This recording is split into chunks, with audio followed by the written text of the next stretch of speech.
glede žreba, kdo igra prvi, kdo igra drugi, niti ni bil tukaj nobenih nekih posebnih želja oziroma pričakovanj, tako da je vse skupaj, bi rekel, bolj formalnost.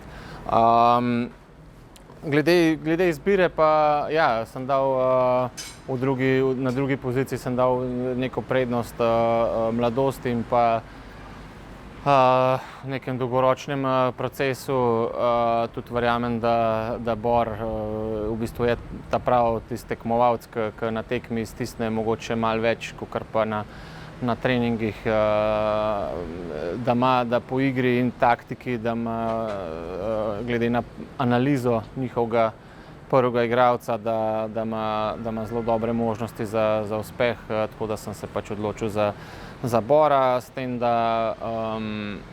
je tukaj ogromno enih opcij tudi za soboto, kjer bo v bistvu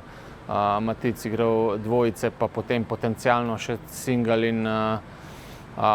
je tukaj tudi faktor neke izčrpanosti pa vsega, tako da na koncu